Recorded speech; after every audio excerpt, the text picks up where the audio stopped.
So it's nice to meet you. Nice to meet you too, Carmen. So I gave you a little background. I wanted to start this series. So I created the Inkwell group page, Facebook group page, like 10, 11 years ago. Mm-hmm. And, it's grown tremendously. There's like 12,000 members now who may or may not be active. I swear it seems like they are because I check it every day, and it's a lot of monitoring that I have to do. And a lot of the conversations that happen, especially over the past maybe like 5-6 years, have been I got the sense that people, summer visitors and residents, I'm a summer resident, I'm not a full-time. Okay. I live in DC. Mm-hmm. Most of my family is full-time. I just got a sense that people don't know or appreciate the issues on the Mm-hmm. there is poverty there. Yeah. There is there is alcoholism, drug abuse, domestic violence. Yep. Something we're going to talk about. Sure. So I really just want to highlight not only the issues, but the people who are behind these lines, who are trying to help and make things better, and help those who need it. And so, I made a list of organizations that I know, and admittedly, I have not used your services. I have not been there. However, my sister, who does live on the island full time, she just adores the family center. Oh yeah. Always, if I ever have anything, I'm like, hey, I've got grandkids and whatever, and I'm like, I just need this like tent for the beach. She's like, you got to go to the family center. It's so true. They do an amazing job. Yeah. And I have donated things, but through her, I've never just done myself. Yep. So in any case, so I guess let's start with, I would like to let you introduce yourself and talk a little bit about is it Martha's Vineyard Community Services or MV Community Services? Martha's Vineyard Community Services. That's what I thought. So which I will shorten often to just community services because it's a mouthful. It is. The total mouthful. So I am Barbara Bellissimo. I'm the Director of Development and Communications at Martha's Vineyard Community Services. I've been there about 2 years. I've been an island resident off and on for the last 20. I lived here full-time in 2003 to 2006. My daughter went to middle school here. And then I came back full-time in June of 2018. And in November of 2018, I joined the organization as their Director of Development and Communications. What we do, and we have been around since 1961. Oh, wow. And we started as a mental health clinic, an outpatient mental health clinic. A psychiatrist at that time, Dr. Milton Mazer, saw the need for mental health and behavioral health services on the island, particularly as it related to issues of addiction and substance use disorder. So that started in 1961, and we've answered the call from the community for various services throughout those years, to the point where now we do everything from early education and care. We operate the island's only 5-day-a-week extended day, 52-week-a-year program, which is timed for working families. The family center, as your sister has experienced, we serve almost 1,000 individuals and their families there every year through the family center, classes, groups, other things that they provide to the community. We provide a complete range now of mental health and behavioral health services, from one-on-one counseling to groups to emergency services and urgent care services. We're available 24/7 for people who may need that kind of support. Same thing with our domestic and sexual violence support services. Those are also available 24/7. And we serve about 330 survivors of domestic and sexual violence every year. Wow. And if you want to get into sort of what's changed in all of this since the pandemic, we can Yep. get into that as well. Yeah, that was Which actually, is, you know, yeah, the elephant in the room is always totally. pandemic. How has this So affected you? exactly, exactly. We work very closely with the schools, with the Y, with the hospital, with the Boys and Girls Club, um, to provide sort of wraparound services to youth anywhere from kindergarten to age 26, whether that's job assistance or counseling or family issues, wide range. We also provide disability services. Our Daybreak Clubhouse program supports about 14 members who are living with mental illness, and those members sort of run that program. It's a day program. They decide what kinds of activities they want to do, what kinds of work they want to do in the community. And then the last thing, the last thing in the long list of things that we provide is the Chicken Alley Thrift Shop. And that is a place where Islanders can find pretty much whatever they need at reasonable prices. But it's also a place for our clinicians and folks working with clients on the island, um, where they can go if they're moving from their winter rental to their summer rental and they need furniture, or they need something that would help them in their job search. And then quite extensively, in addition to the mental and behavioral health support, we do a lot of recovery support services. So people who are in recovery or trying to get to recovery, um, group programs, one-on-one counseling, and we just opened a peer recovery support center at the hospital. Oh, that's nice. Yeah. So That's the big nutshell. It's a the big nutshell. So basically, as the hospital provides everything you need to maintain your physical health, whether Mhm. that's well visits or preventative care or emergency services, we do the same thing for mental and behavioral health. Okay, and that's super commendable. Mental health is one of my passion issues, Yeah. Yeah. if that could be a thing. Yeah. Um, Yeah. question though, so as that all relates to, it's kind of two questions. So one side of the question is specifically with the vineyard community. We're talking year rounders, which is your client base. Mhm. I would assume. You know, how how many people, how many islanders do you think, or maybe you probably know, do you serve yearly? We serve about anywhere between 3 and 4,000 people a year. So that's pretty That's quite a significant that in is terms very of significant. I mean, the considering island the population. population. Yeah, Yeah. Yeah. and the population there. What is the population off season? Off For season, us, it's off season. And, right, right. that might It's sound weird. It might sound a little degrading to people who live there year round because it's not. mhm. I don't mean to say like off season, on season, No, one is great. better than the other for sure.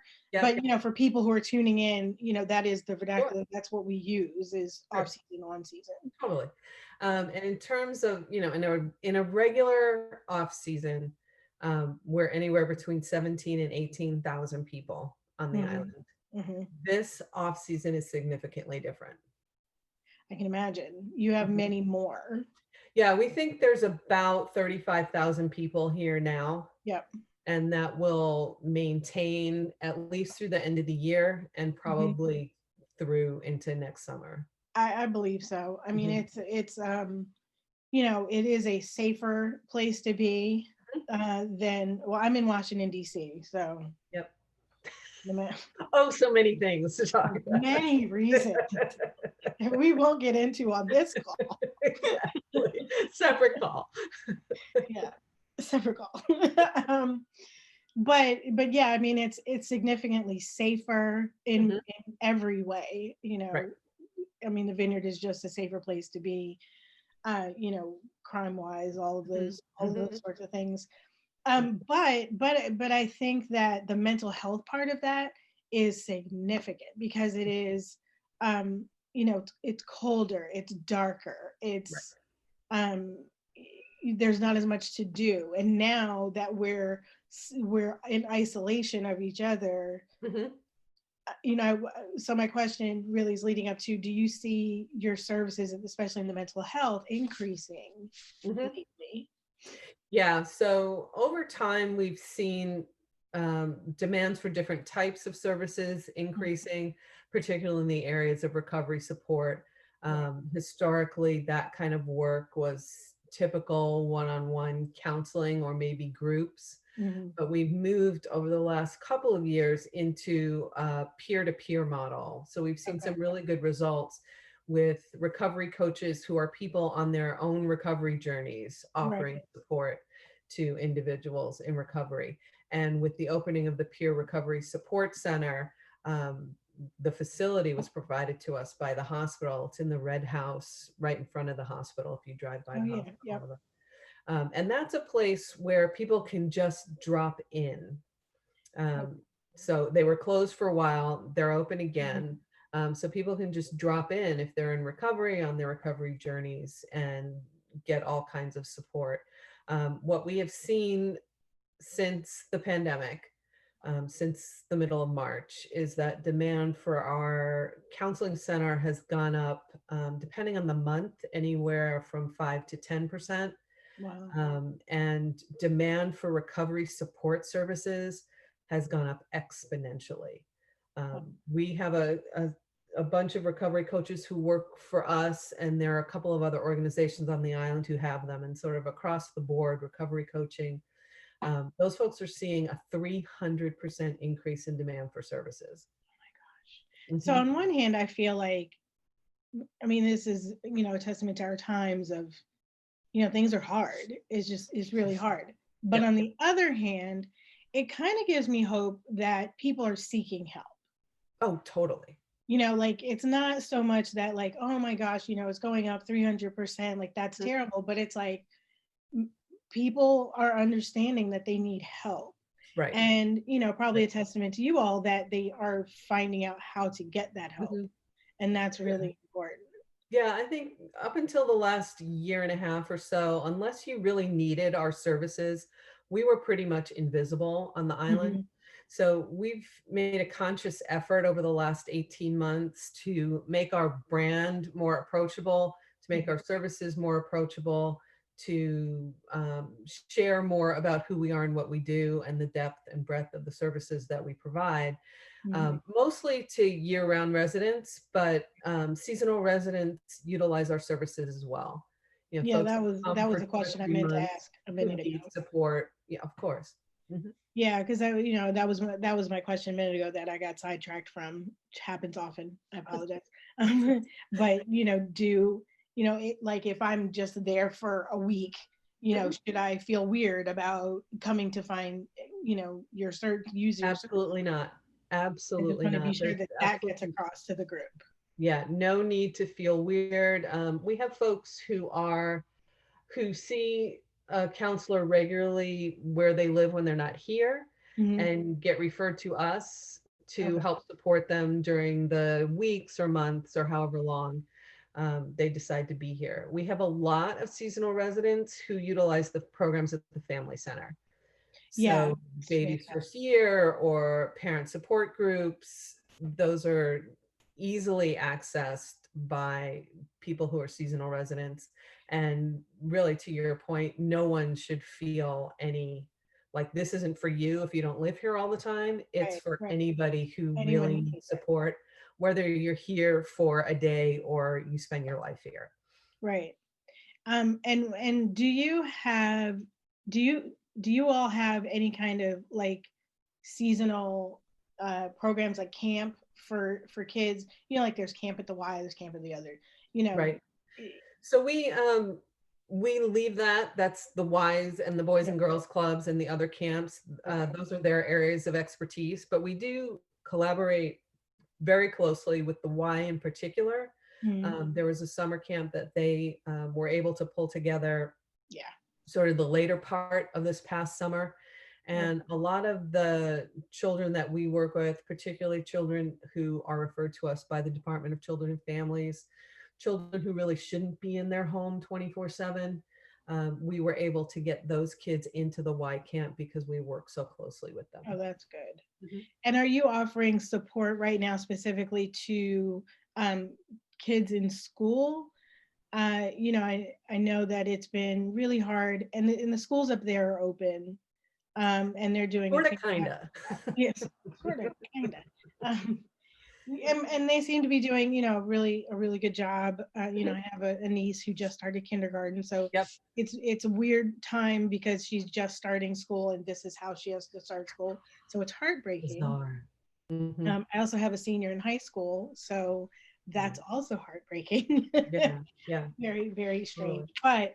Um, but like families who are kind of struggling with this new normal, this new way of doing school, do you all have support for that specifically? For any So ages? there are a couple of answers to that. One, again, we're working collaboratively with the Y, Mhm. who's going to be taking the lead on sort of remote learning Okay, good. support. Hmm. They should be launching a program any day now. And again, kids who definitely need to be in there that we Hmm. know about, we're collaborating with the Y to make sure that they're there.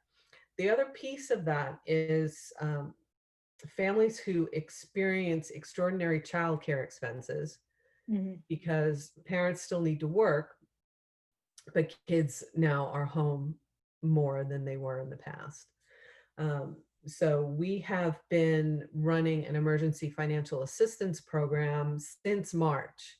Hmm. We've had several incredibly generous donors um, give us donations specifically to help individual families. They Hmm. wanted this money not to go to organizations, but that sort of passes through us directly to individuals.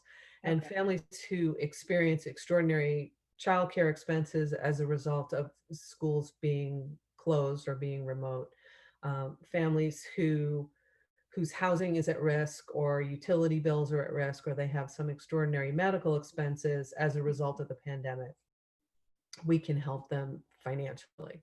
Okay.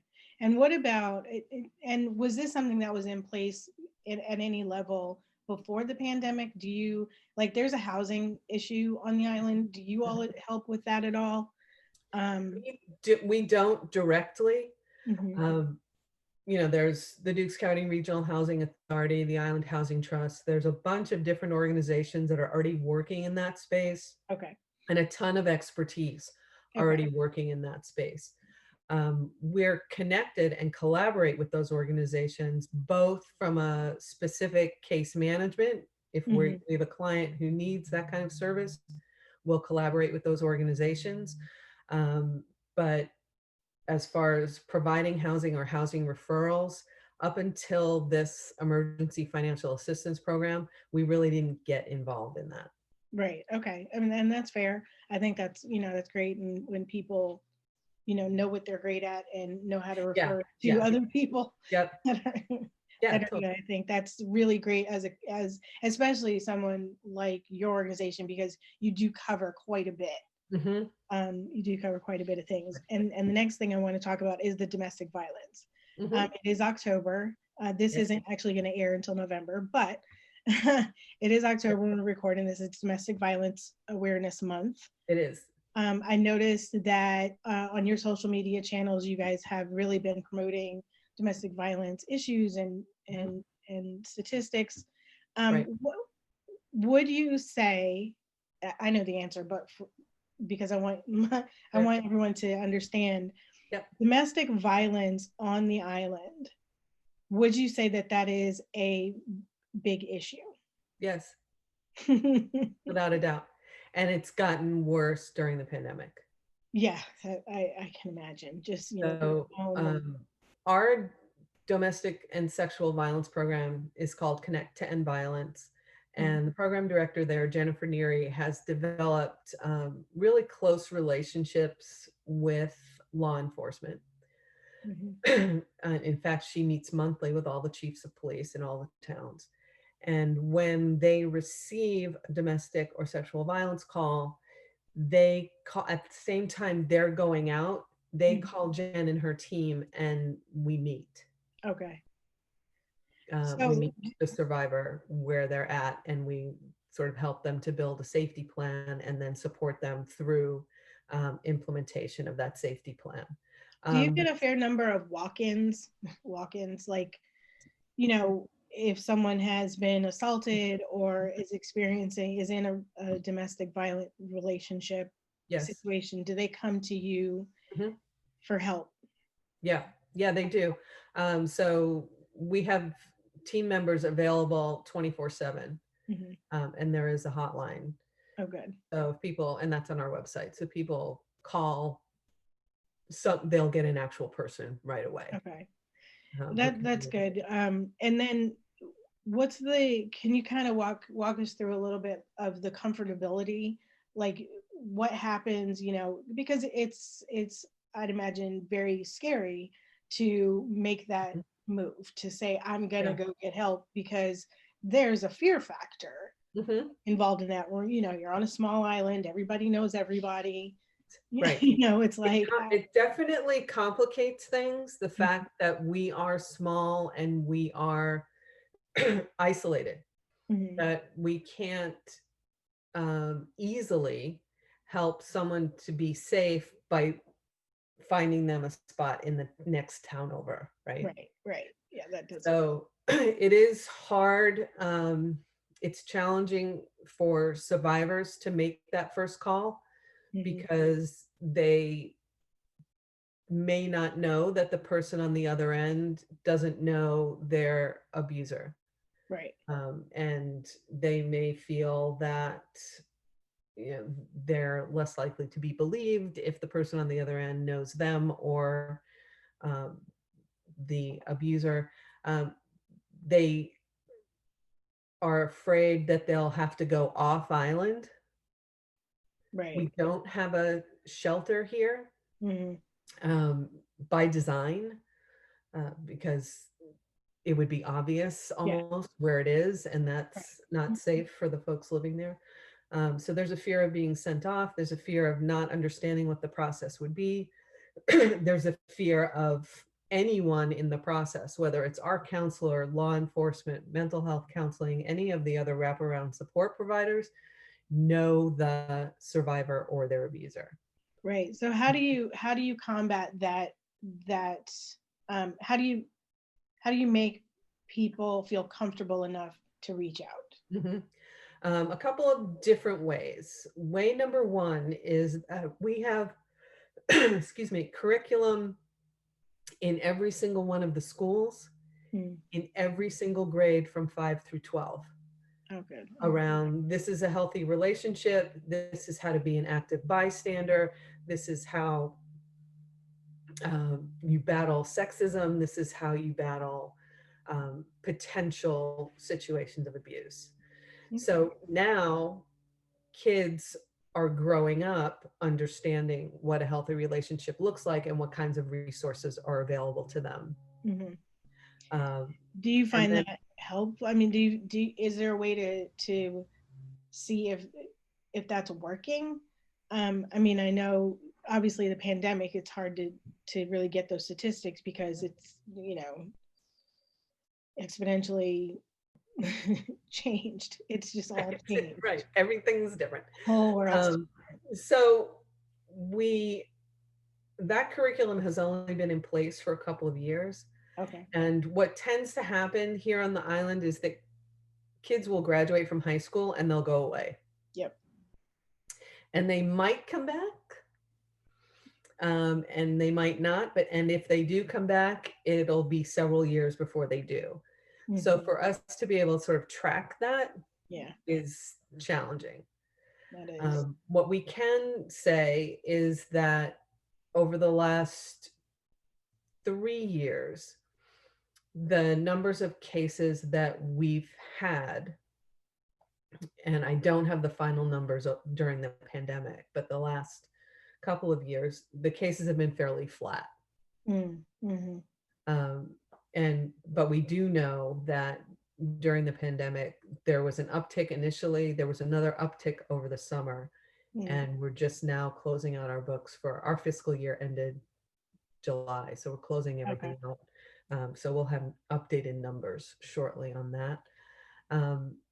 The other piece of people feeling comfortable enough to call us is our our domestic and sexual violence team has been working here and working in the field for a long time. Mm-hmm. So there's a level of trust that's been built up, um, a level of expertise, a level of really solid confidentiality, caring, working with people to develop plans. They do everything from they'll go to court when someone has a court date, they do supervised visitations. So there's a wide range of services that they provide, and the folks that have been doing that work have been doing it for a long time. They also are supported and members of various consortia of organizations that do the same thing, Mm-hmm. most notably Jane Doe Inc. So they Okay. get a lot of support that way too. So yeah, I was wondering if, again, relating it to off islanders and Mhm, visitors, mhm. if do you only deal with Vineyard, or Vineyard residents, or if someone came, was there for a week in the summer and decided enough is enough, this is my, I need help and I'm ready to do it today, Yep, can they walk through your door? sure, absolutely, That's wonderful. absolutely. Because of our relationships with Jane Doe, Mm-hmm. we can help That's them create a safety plan that makes sense for, are they going to stay here? Do they want to go back to where they were before they were here? right. Whatever makes sense for the client. I love that the community, that community services, MV Community Services, is really all encompassing of all of its communities. Mhm. I know, well, I'll let you speak to it, but there's also a lot of immigrants on the island, and you all also help those communities as well. We do. Not as well as we would like, unfortunately. Um, we do have, there's our largest immigrant community is Brazilian. Brazilian. So we do have Brazilian Portuguese speakers in every single one of our programs. Oh, that's great. Um, but I wouldn't say it's enough to be able to support someone whenever they call. Okay. So if someone walks into the clinic looking for support, we can scramble and find somebody to Mm, talk with them. But ideally, we'd have somebody there right. when they walked in the door. So that's been a challenge for us. It's part of the overarching challenge we have around recruiting and retaining staff. Okay. There's that piece of it, recruiting and Mhm. retaining people who are multilingual, multicultural, um, Right.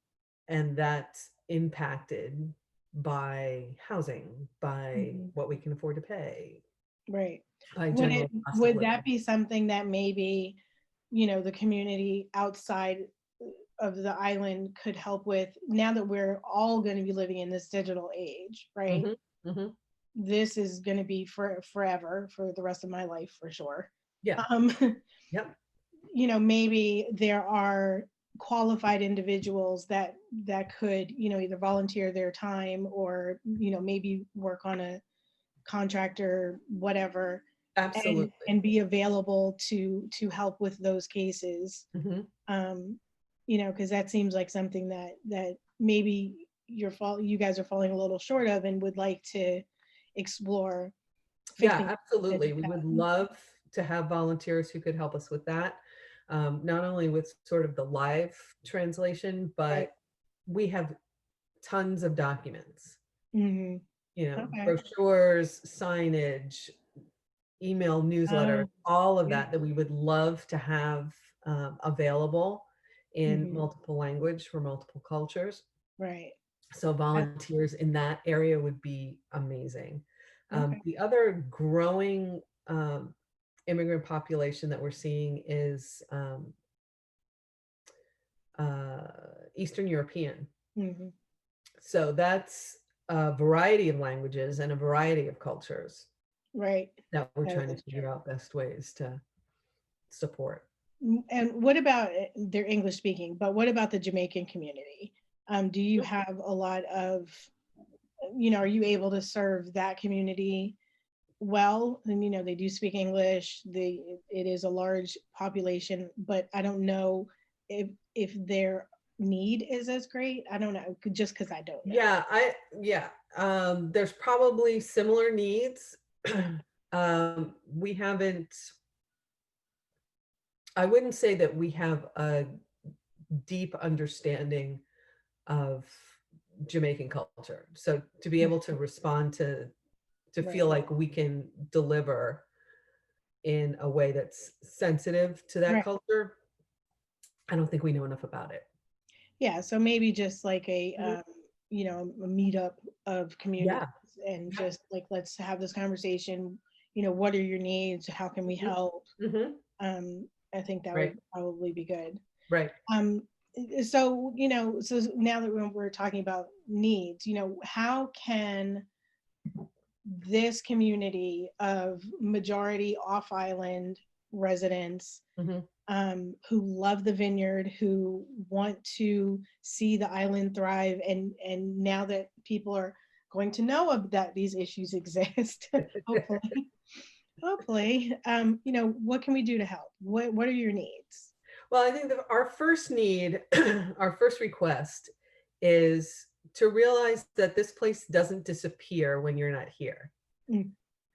that we're here all the time, and that we're dealing with the same issues that you're dealing with in your off island communities. And certain ones like substance use disorder, addictions are probably we're dealing with on a greater percentage of the population than you may be dealing with in your off island communities. Um, we can't, like businesses that could close during off season, we can't do that. Mm. So we need to maintain a level of facilities and a level of technology and a level of staffing that's constant throughout the year. We're in buildings that are literally falling apart. Mm. When the weather is not good, particularly when it rains. I actually have a pair of boots under my desk at my office at Community Services, because it gets really crazy. Our buildings were built 30 years ago, Mm. so it's, best practices 30 years ago are probably 180 degrees from what best practices are now. And the volume of work that we're doing is more than doubled.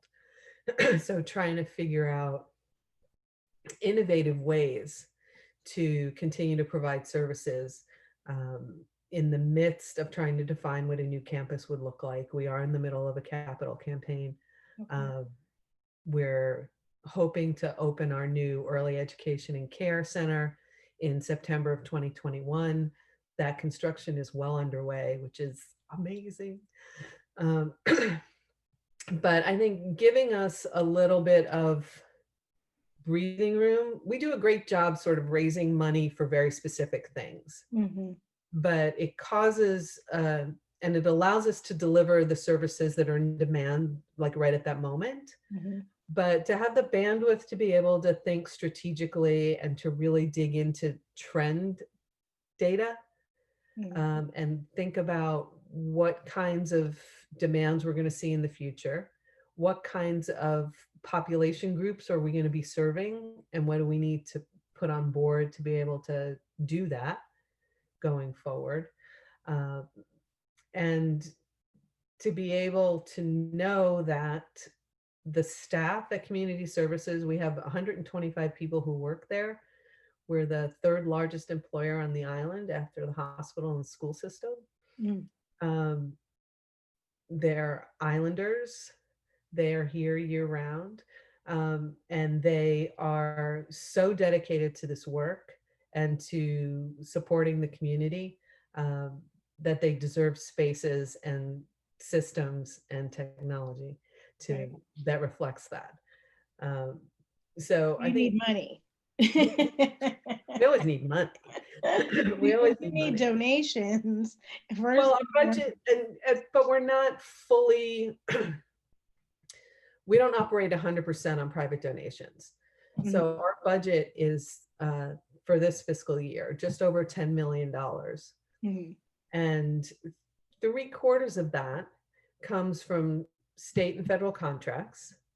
So the Massachusetts Department of Mental Health, the Massachusetts Department of Public Health, um, the US government funds our Head Start program. We're actually the only in-home or one of the only Head Start programs that operate in-home Mhm. in the country. Wow. Um, so we raise about $2 million a year from private donations. Okay. And that sort of keeps us going annually. But as I said, to sort of give us the breathing room to think Right. strategically, we're embarking on a strategic planning process. We're always looking for volunteers to help us with those kinds of things. Mhm. And we think that people, the people who are sticking around this year, the people who are here may have experiences, expertise, a desire to get more engaged in the community. Right. And that kind of knowledge, that kind of expertise would really be helpful to. Okay. Okay. So donations, strategic help, we'll call it, Mhm. strategic volunteerism. Yep. What about there's something I thought about. Oh, so like Chicken Alley, Mhm. bring it down to basics. Yep. So like if I have, a couch or a bookshelf or whatever I don't want, can I Mhm. donate that to Chicken Alley? Yes, you can. Okay. But we ask that you call, because we have to schedule Yeah. donations now, mainly because we have to limit the number of people in the store. I will tell you. So I was there. I wasn't able to make it up this summer. Just I was quarantining. Yeah, But I did come up about a month ago. I waited until everyone left, basically, smart. come up and visit my parents and my sister. Mhm. Um, but it was funny because I was it's lower normally on the island anyway, as far as population, and I Right. really didn't see too many people because of the pandemic. And the most people I saw the whole week I was there Fried was chicken in the alley. line at Chicken Alley. They closed on March 17th. Yeah. They reopened June 18th.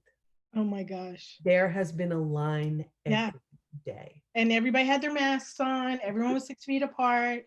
Yep. All looked on the up and up. Yep. And my son was like, we have to stop. We have to stop. And I was like, we're not going there. I'm not standing on that line. Yeah, I mean, Yeah. the staff there has been amazing. They've had Yeah. to reconfigure the entire store in order to make it That I COVID have safe. frequented. I will say Chicken Alley has always been one of my favorite little things to do Yeah, it's a special, on the special island. place. It is. The art sale this year was completely online. Oh wow. Yeah, see, I like that you guys are figuring out, ways to incorporate, your model into digital because that's important. Yeah, we did, our Possible Dreams auction, our 42nd year was this summer, and No, that whole thing was digital I this did year. hear that. Yes. Mhm. So that's good. So what about volunteering during the summer? Like if I'm only there for a short time, what's the best way to find out what is needed? Like where is the space? Do you need a human person to stand somewhere and do something? So best ways to do that, as part of at the beginning of the pandemic, there was a great sort of groundswell of people who wanted to volunteer. They didn't know where, they didn't know how. So we created a website, a volunteer matching service called Care for Community, and the URL is careforcommunity.org. And we had about 300 people sign up. We placed 100 and some odd of them with about 15 organizations across the island. We've just moved that to the Martha's Vineyard Nonprofit Collaborative, who's going to be managing it going forward. Okay. So you'll be seeing a lot more publicity around it. So folks can go there. There'll be a list. They can register themselves with sort of their areas of interest and their skills. And they can register themselves to be matched to an organization. Organizations go there updating whatever opportunities they might have available. That's fantastic. Okay, that's good. I have to look. I didn't know about that. I'm gonna have to look that up. Yep. See, I'm one of the off islanders who doesn't know. Well, we sort of took it on, you know, that the emergency financial assistance piece and care for community, we just sort of jumped into. Yeah. It's not necessarily 100% in our mission. So that we just sort of pulled that together at the beginning of the pandemic to allow people to contribute. Okay. Well, listen, I cannot thank you enough for taking the time. Pleasure. Thank you. To do this. I hope that people really get a great sense of what you guys offer at MV Community Services. It is mouthful, you're right. And that, you are there for the entire community, whether you are, a day tripper, visitor, summer, year-rounder, Yep. it's all good. Yeah. And I will say about the family center also, it is a great place for worlds to collide, for, families to meet other families. I meant to say that earlier in the conversation, because one of the things that I keep talking about on the group page, I keep seeing people post about, how do kids meet kids nowadays, and how to, and things have shifted. That's a whole different conversation. Things have really shifted for us summer residents on how you meet and form your Inkwell tribe. Right. And I know from my sister that, that the family center is a great place to just meet other families. Yeah, it absolutely is. And they've done a lot virtually too. Yeah, right. It's a good thing. When I was growing up, my friends were a great combination of, year-rounders and summer kids. So, we all hung out together. Yep. So, all right. Well, again, thank you. I really appreciate it. My pleasure, Carmen. Thank you. And I look forward to maybe one day we can meet in person, unmasked or masked. I hope so. All right. Thanks so much. Have a great day. Thanks. You too. Bye. Bye.